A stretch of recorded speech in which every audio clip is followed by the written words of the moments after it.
नमस्कार दोस्तों, सुपरफास्ट ताजा समाचार में आप सौ मित्रों स्वागत है। दोस्तों, ताजा और महत्वना समाचार की बात कर लीए तो प्रथम समाचार ने लईने बात कर लीए तो हवामान विभागे आगामी 3 दिवस तापमान में कोई मोटो फेरफार नहीं थाय तेवुं जणाव्युं छे, जेथी हाल राज्य में ठंडीनो चमकारो यथावत है। गत 3 दिवस में बे तापमान में 2 થી 2.5 डिग्रीनो घटाडो थयो छे, जेथी वातावरण में ठंडी अनुभवाई रही है। अमदावाद में लघुत्तम तापमान 13.8 डिग्री पहुंच्यु है, तो नलिया में सौथी ओछुं 10.4 डिग्री तापमान नोंधायु है।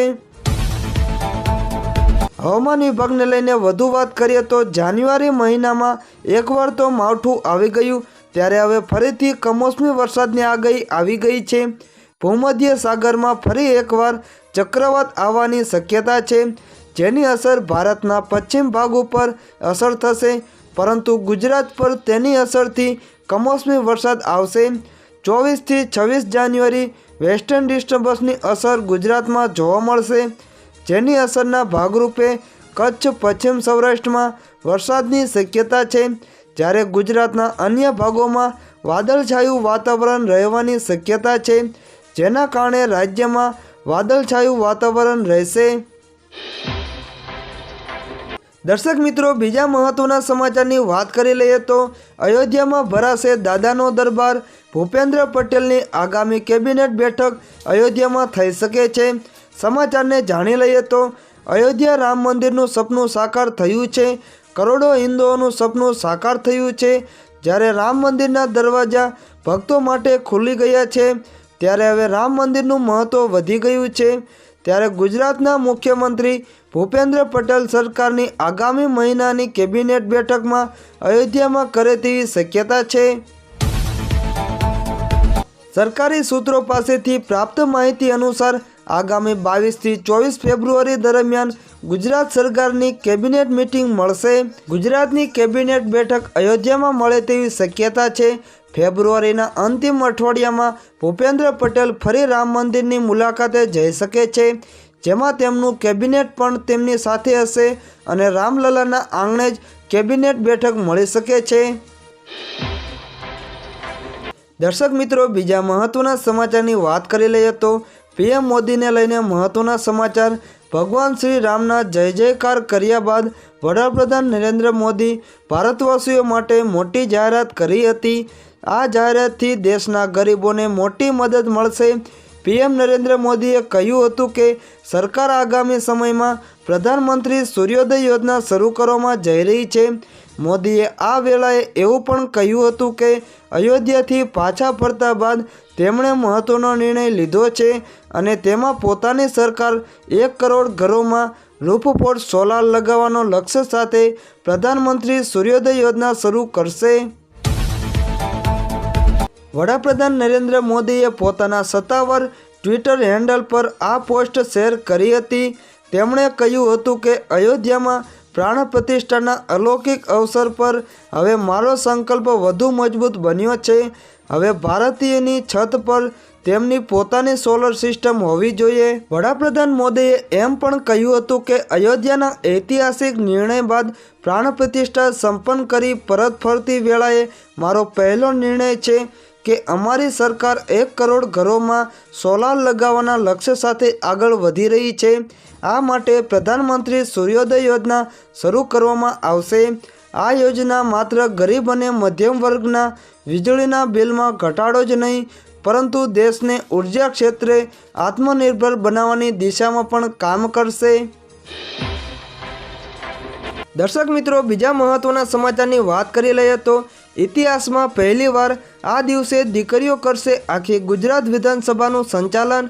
समाचार ने जाणी लईए तो राज्य सरकारना महिला अने बाळ विकास मंत्रालय द्वारा एक महत्वनो निर्णय लेवामां आव्यो छे।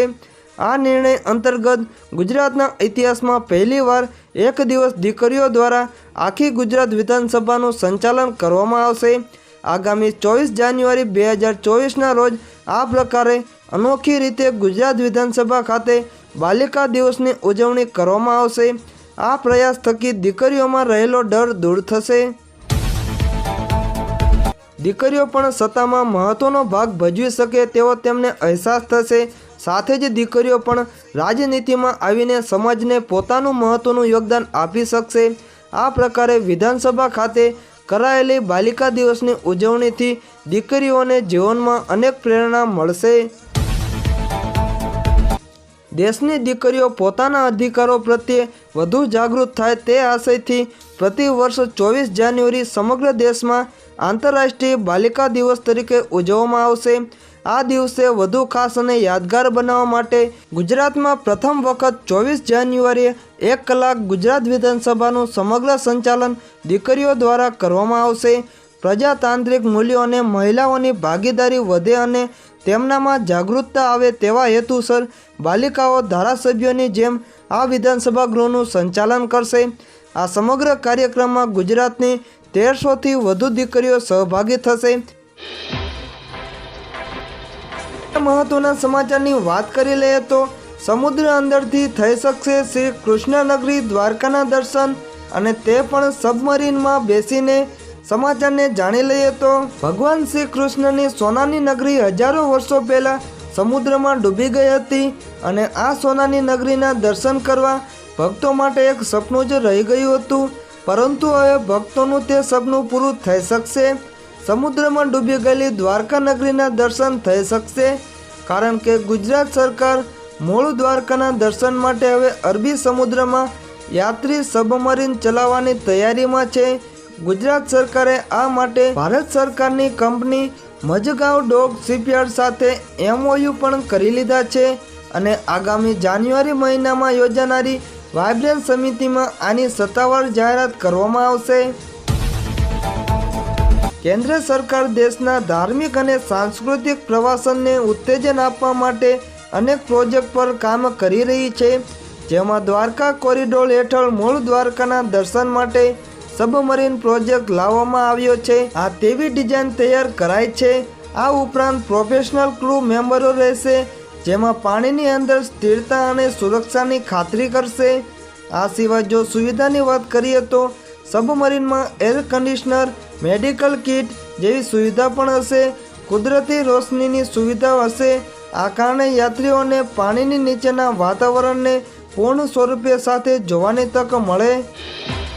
દર્શક મિત્રો, બીજા મહત્વના સમાચારની વાત કરી લઈએ તો 22 જાન્યુઆરીએ ભગવાન રામ આપણને દર્શન આપશે। પ્રાણ પ્રતિષ્ઠા પહેલા PM મોદીએ આપ્યો મોટો સંદેશ। સમાચારને જાણી લઈએ તો અયોધ્યામાં રામ ભગવાનની પ્રાણ પ્રતિષ્ઠા પહેલા વડાપ્રધાન નરેન્દ્ર મોદીએ દેશની જનતાને એક ખાસ સંદેશ આપ્યો છે। PM મોદીએ કહ્યું કે ભગવાન રામ 22 જાન્યુઆરીએ આપણને દર્શન આપશે। તેમણે કહ્યું કે બસ થોડા દિવસોની વાત છે, આ પછી ભગવાન શ્રી રામ એક વિશાળ મંદિરમાં દેખાશે। વડાપ્રધાને કહ્યું કે હું પોતાને જ ખૂબ ભાગ્યશાળી માનું છું કે અયોધ્યામાં રામ મંદિરના પ્રાણ પ્રતિષ્ઠામાં ભાગ લેવાની તક મળી રહી છે। PM મોદીએ રામલલાની પ્રાણ પ્રતિષ્ઠા માટે 11 દિવસની વિશેષ વિધિ શરૂ કરી છે। આ પ્રસંગે તેમણે કહ્યું કે આ એક મોટી જવાબદારી છે। આપણા શાસ્ત્રોમાં પણ કહેવાયું છે કે આપણે ભગવાનના યજ્ઞ અને ઉપાસના માટે પોતાના દિવ્ય ચેતનાને જાગૃત કરવી પડશે। આ માટે શાસ્ત્રોમાં વ્રત અને કડક નિયમો પણ જણાવવામાં આવ્યા છે। તેનું પાલન કરવા માટે પવિત્રતા પહેલાં કરવામાં આવે છે। તેથી મને કેટલાક પવિત્ર આત્માઓ અને આધ્યાત્મિક યાત્રાના મહાપુરુષો પાસેથી મળેલા માર્ગદર્શન અનુસાર તેમના દ્વારા સૂચવેલા યમ નિયમો અનુસાર હું આજથી 11 દિવસની વિશેષ વિધિ શરૂ કરી રહ્યો છું। એક ભાવાત્મક સંદેશમાં પ્રધાનમંત્રીએ રામ ભક્તની પ્રાણ પ્રતિષ્ઠા સુધીની દોડમાં સમગ્ર રાષ્ટ્રને તરબોળ કરવાની લાગણીની નોંધ લીધી છે। અટલ સેતુની વિશેષતાને જાણી લઈએ તો અટલ સેતુ મુંબઈ ઇન્ટરનેશનલ એરપોર્ટ અને નવી મુંબઈ ઇન્ટરનેશનલ એરપોર્ટને જોડવા જઈ રહ્યું છે। આ 6 લેન બ્રિજ પર દરરોજ 70,000થી વધુ વાહનો અવરજવર કરી શકે છે। બ્રિજ પર 100 કિલોમીટર પ્રતિ કલાકની ઝડપે ટ્રેનો પણ દોડશે, જેના કારણે કલાકોની મુસાફરી મિનિટોમાં પૂર્ણ થશે। મોટરસાયકલ, મેપોડ, 3 વ્હીલર, ઓટો અને ટ્રેક્ટરને આ પુલ પર પ્રવેશવાની મંજૂરી આપવામાં આવશે નહીં। આશરે 22 કિલોમીટર લાંબા પુલ દ્વારા દક્ષિણ મુંબઈથી નવી મુંબઈનું અંતર કાપવા માટે માત્ર 15થી 20 મિનિટનો સમય લાગશે. તેનાથી 1.5થી 2 કલાકથી વધુ સમયની બચત થશે. એક અંદાજ મુજબ દરેક વાહન લગભગ 300 રૂપિયાના ઈંધણની બચત કરશે. આ પુલ બનાવતી વખતે પર્યાવરણનું ખાસ ધ્યાન રાખવામાં આવ્યું છે. 6 લેન ઉપરાંત બંને તરફ એક એક્ઝિટ લાઇનની પણ વ્યવસ્થા કરવામાં આવી છે. તેમજ આ બ્રિજ આર્ટિફિશિયલ ઇન્ટેલિજન્સવાળા 190 CCTV કેમેરાથી સજ્જ છે.